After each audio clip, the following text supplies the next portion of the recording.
ನಮಸ್ಕಾರ ಸ್ನೇಹಿತರೆ. ಮೈಸೂರು ಅರಮನೆ ಎಷ್ಟು ವಿಶಾಲವಾಗಿದೆಯೋ ಅಷ್ಟೇ ನಿಗೂಢವಾಗಿದೆ. ಮೈಸೂರು ಅರಮನೆ ಎಷ್ಟು ಸುಂದರವಾಗಿದೆಯೋ ಅಷ್ಟೇ ವಿಸ್ಮಯ ಕೂಡವಾಗಿದೆ ಸ್ನೇಹಿತರೆ. ಮೈಸೂರು ಅರಮನೆಯ ಸುತ್ತಮುತ್ತ ಇತ್ತೀಚೆಗೆ ಹಲವಾರು ಸುರಂಗಗಳು ಪತ್ತೆಯಾಗಿರೋದು ನಿಮಗೆಲ್ಲ ಗೊತ್ತಿರೋ ವಿಷಯನೇ.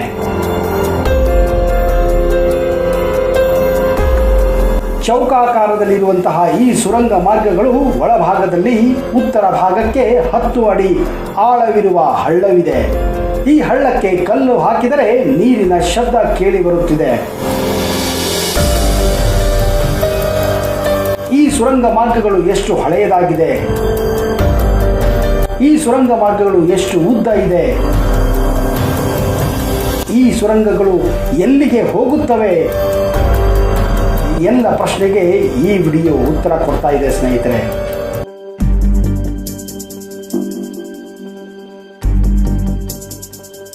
ನಮಸ್ಕಾರ ಸ್ನೇಹಿತರೆ.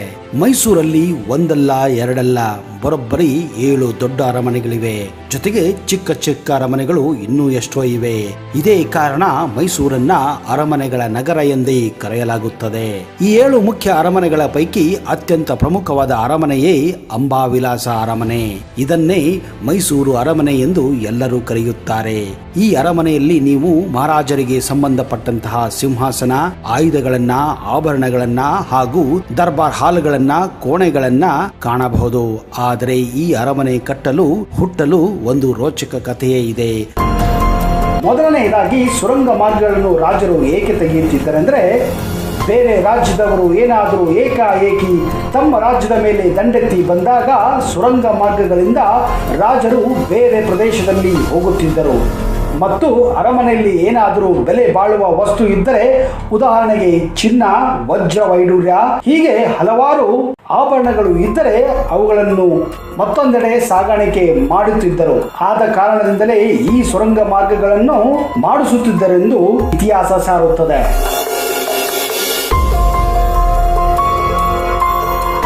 ನಮ್ಮ ಕರ್ನಾಟಕದಲ್ಲಿಯೂ ಕೂಡ ಹಲವಾರು ಸುರಂಗ ಮಾರ್ಗಗಳಿವೆ. ಅದು ಶಿವಗಂಗೆಯೇ ಆಗಿರಬಹುದು, ಮಂಜರಾಬಾದ್ ಕೋಟೆಯೇ ಆಗಿರಬಹುದು, ಅಥವಾ ಚಿತ್ರದುರ್ಗದ ಕೋಟೆಯೇ ಆಗಿರಬಹುದು. ಹೀಗೆ ಇನ್ನೂ ಹಲವಾರು ಇಂತಹ ಪುರಾತನ ದೇವಸ್ಥಾನ ಹಾಗೂ ಕೋಟೆಗಳಲ್ಲಿ ಸುರಂಗ ಮಾರ್ಗಗಳು ಇದ್ದೇ ಇವೆ ಸ್ನೇಹಿತರೆ. ಪ್ರತಿ ವರ್ಷವೂ ಲಕ್ಷ ಸಂಖ್ಯೆಯಲ್ಲಿ ವಿದೇಶಿ ಪ್ರವಾಸಿಗರು ಭಾರತಕ್ಕೆ ಭೇಟಿ ನೀಡುತ್ತಾರೆ. ವಿದೇಶಿಗರು ಹೆಚ್ಚಾಗಿ ಭೇಟಿ ನೀಡುವ ಭಾರತದ ಕೆಲವು ಪ್ರಮುಖ ಆಕರ್ಷಣೆಗಳು ಬಹುತೇಕ ಎಲ್ಲರಿಗೂ ಗೊತ್ತು.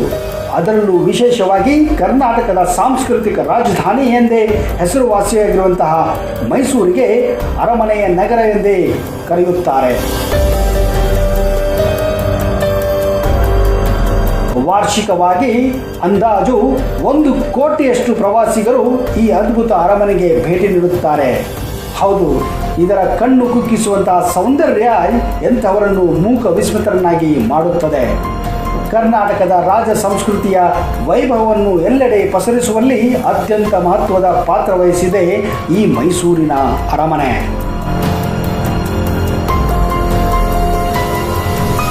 ಮೈಸೂರು ಸಂಸ್ಥಾನದ ಯದುರಾಯ ಅರಸರು ಮೈಸೂರಿನ ಕೋಟೆಯೊಳಗೆ ಪ್ರಥಮ ಬಾರಿಗೆ 14ನೇ ಶತಮಾನದಲ್ಲಿ ಅರಮನೆಯ ನಿರ್ಮಾಣ ಮಾಡಿದರು.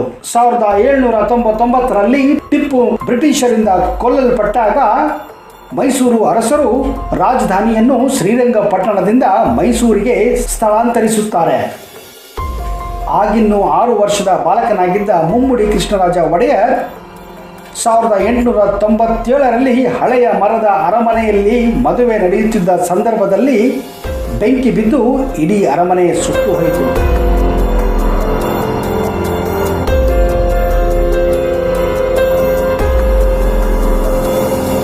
ನಂತರ ಅರಮನೆ ವಾಸಿಗಳು ಸಮೀಪದ ಜಗನ್ಮೋಹನ್ ಅರಮನೆಗೆ ಸ್ಥಳಾಂತರಗೊಳ್ಳುತ್ತಾರೆ. ಅನಂತರ ದಿನಗಳಲ್ಲಿ ಅದನ್ನು ಹಲವಾರು ಬಾರಿ ನಾಶ ಮಾಡಿ ಮತ್ತೆ ಪುನಃ ನಿರ್ಮಿಸಲಾಗಿತ್ತು. ನಂತರ ಮಹಾರಾಣಿ ವಾಣಿ ವಿಲಾಸ ಸನ್ನಿಧಾನ ಹಾಗೂ ಆಕೆಯ ಮಗ ಮತ್ತು ಮಹಾರಾಜರಾದಂತಹ 4ನೆಯ ಕೃಷ್ಣರಾಜ ಒಡೆಯರ್ ಇಂದು ಕಾಣುವ ಅರಮನೆಯ ನಿರ್ಮಾಣ ಕೈಗೊಂಡರು. ಅದಕ್ಕಾಗಿ ಬ್ರಿಟಿಷ್ ವಾಸ್ತುಶಿಲ್ಪಿಯಾದಂತಹ ಲಾರ್ಡ್ ಹೆನ್ರಿ ಇರ್ವಿನ್ ಅವರಿಗೆ ನಿರ್ಮಾಣದ ಜವಾಬ್ದಾರಿಯನ್ನು ವಹಿಸುತ್ತಾರೆ. ಹೆನ್ರಿ ಈಗಿನ ಅರಮನೆಯ ನಿರ್ಮಾಣ ಕಾಮಗಾರಿಯನ್ನು 1897ರಲ್ಲಿ ಪ್ರಾರಂಭಿಸಿ 1912ರಲ್ಲಿ ಪೂರ್ಣಗೊಳಿಸುತ್ತಾನೆ. ಆ ಸಂದರ್ಭದಲ್ಲಿ ಮಾಡಲಾಗಿರುವಂತಹ ಹಲವಾರು ಸುರಂಗಗಳು ಈಗ ಒಂದೊಂದೇ ಹೊರಗೆ ಬರಲು ಪ್ರಾರಂಭ ಮಾಡಿವೆ. ಈ ಅರಮನೆ ಕಟ್ಟುವಕ್ಕಿಂತ ಮೊದಲೇ ಅಲ್ಲಿ ಕೆಲವೊಂದು ಸುರಂಗ ಮಾರ್ಗಗಳು ಇದ್ದವು. ಜೊತೆಗೆ ಈ ಅರಮನೆಯನ್ನು ಕಟ್ಟಿದ ಮೇಲೂ ಕೂಡ ಕೆಲವೊಂದು ಸುರಂಗ ಮಾರ್ಗಗಳನ್ನು ರಚಿಸಲಾಗಿತ್ತು ಎಂದು ಇತಿಹಾಸಕಾರರು ಹೇಳುತ್ತಾರೆ. ಇತ್ತೀಚೆಗೆ ಮೈಸೂರಿನಲ್ಲಿಯೂ ಕೂಡ 3 ಸುರಂಗ ಮಾರ್ಗಗಳು ಇವೆ ಅಂತ ಮೂಲಗಳಿಂದ ತಿಳಿದು ಬರುತ್ತದೆ. ಅದು ಎಲ್ಲಿಂದ ಎಲ್ಲಿಗೆ ಹೋಗುತ್ತದೆ ಎಂದರೆ, ಮೊದಲನೆಯದಾಗಿ ಅರಮನೆಯಿಂದ ರಾಣಿ ಬಂಗಲೆಗೆ ಒಂದು ಸುರಂಗ ಮಾರ್ಗವಿದೆ.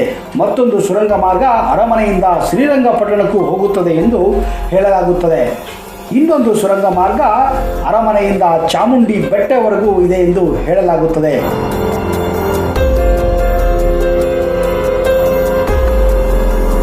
ಇಷ್ಟೇ ಅಲ್ಲದೆ ನೀವು ಮೈಸೂರಿನ ಅರಮನೆಯ ಒಳಗೆ ಹೋದರೆ ಹಲವಾರು ಕೊಠಡಿಗಳಿವೆ. ಆ ಕೊಠಡಿಗಳಿಗೆ ಇವತ್ತಿನವರೆಗೂ ಬೀಗ ಹಾಕಲಾಗಿದೆ. ಅದು ಏಕೆ ಹಾಕುತ್ತಾರೆ ಎಂದರೆ, ಅದರಲ್ಲಿ ಪೂರ್ವಿಕರು ಬಳಸುತ್ತಿದ್ದಂತಹ ಎಲ್ಲ ಸಾಮಗ್ರಿಗಳು ಆ ಕೊಠಡಿಯಲ್ಲಿ ಇವೆ ಮತ್ತು ಆ ಕೊಠಡಿಗಳಿಗೆ ಬೇರೆ ನಗರಕ್ಕೂ ಕೂಡ ಗುಪ್ತವಾದ ಸಂಪರ್ಕವೂ ಇದೆ ಎಂದು ಇತಿಹಾಸಕಾರರು ಹೇಳುತ್ತಾರೆ.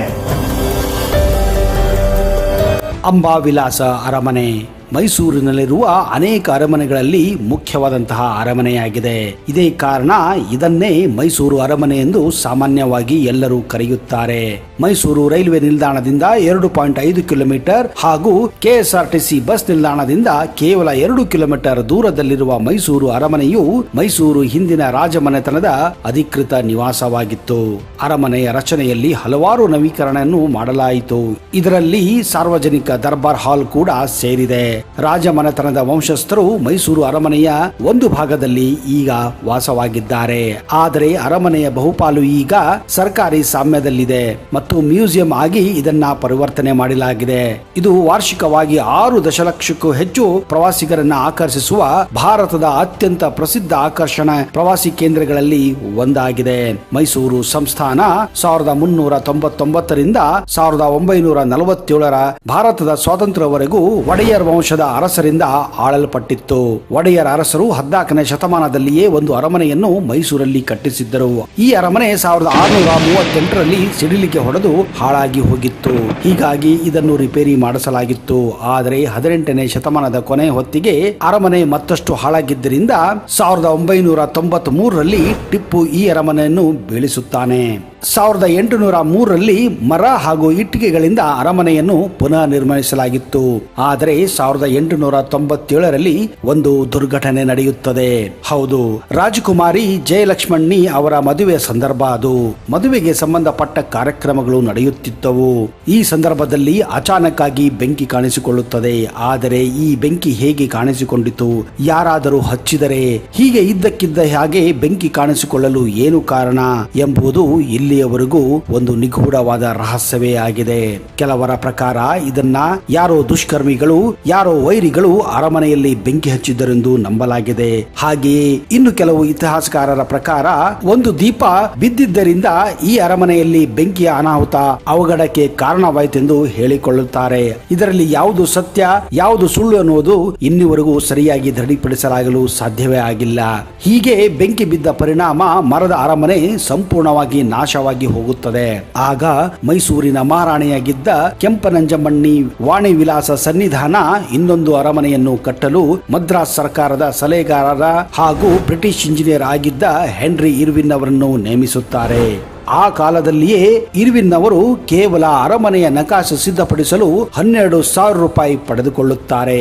ನಂತರ 1897ರಿಂದ ಆರಂಭಗೊಂಡ ಈಗಿನ ಅರಮನೆಯು ನಿರ್ಮಾಣವು 1911 ಹಾಗೂ 12ರಲ್ಲಿ ಪೂರ್ಣಗೊಳ್ಳುತ್ತದೆ. ಅರಮನೆ ನಿರ್ಮಾಣಕ್ಕೆ ಒಟ್ಟು 41,47,913 ರೂಪಾಯಿ ವೆಚ್ಚವಾಗಿತ್ತು ಎಂದು ದಾಖಲೆ ನೀಡಲಾಗಿದೆ. ಕೋಟೆ ಸೇರಿದಂತೆ ಸುಮಾರು 72 ಎಕರೆಗಿಂತಲೂ ಹೆಚ್ಚಿನ ವಿಸ್ತಾರದಲ್ಲಿ ನೆಲೆ ನಿಂತಿರುವ ಅರಮನೆ 77.5 ಮೀಟರ್ ಉದ್ದ ಹಾಗೂ 47.5 ಮೀಟರ್ ಅಗಲವನ್ನು ಹೊಂದಿದೆ. ಅರಮನೆಯ ಮುಖ್ಯ ಕಟ್ಟಡವನ್ನು ಕಂದು ಬಣ್ಣದ ದಪ್ಪ ಸ್ಫಟಿಕ ಗಟ್ಟಿ ಶಿಲೆಯಿಂದ ನಿರ್ಮಿಸಲಾಗಿದೆ.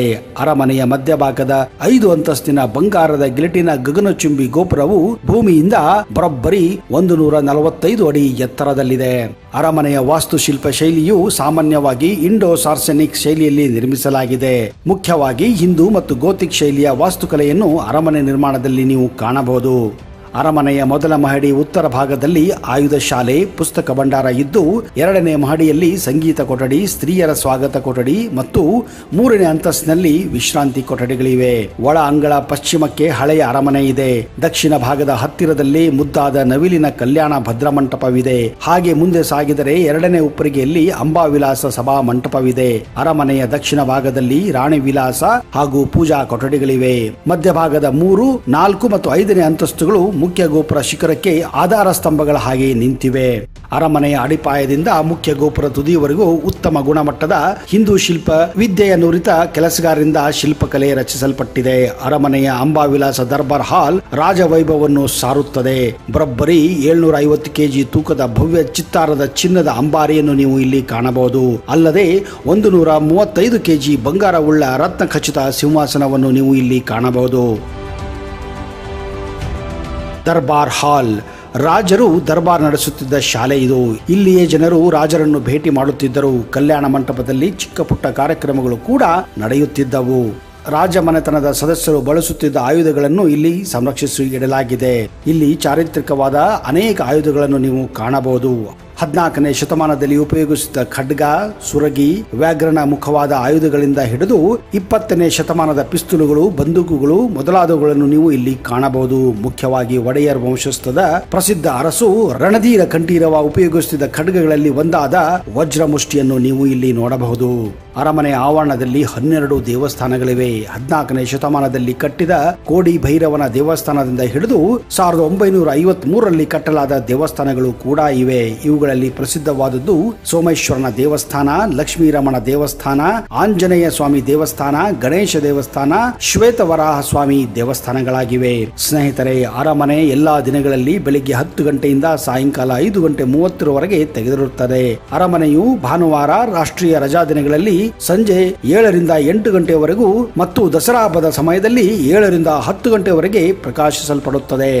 ಮೈಸೂರು ಅರಮನೆಯಲ್ಲಿ ಭಾನುವಾರ ಮತ್ತು ಸಾರ್ವಜನಿಕ ರಜಾದಿನಗಳನ್ನು ಹೊರತುಪಡಿಸಿ ಪ್ರತಿದಿನ ಸಂಜೆ ಆಕರ್ಷಕ ಬೆಳಕು ಮತ್ತು ಧ್ವನಿ ಪ್ರದರ್ಶನ ನಡೆಯುತ್ತದೆ. ಪ್ರದರ್ಶನವು ಟಿಕೆಟ್ ದರದಲ್ಲಿ ಸೇರಿದಂತೆ ಪ್ರತಿದಿನ 7 ರಿಂದ ಸಾಯಂಕಾಲ 7:45ರವರೆಗೆ ನಡೆಯುತ್ತದೆ. ಸ್ನೇಹಿತರೆ, ಒಂದು ವೇಳೆ ನೀವು ಮೈಸೂರಿಗೆ ಹೋದರೆ ಈ ಅದ್ಭುತವಾದಂತಹ ಭವ್ಯವಾದಂತಹ ಅರಮನೆಯನ್ನು ಮಾತ್ರ ಮಿಸ್ ಮಾಡಬೇಡಿ.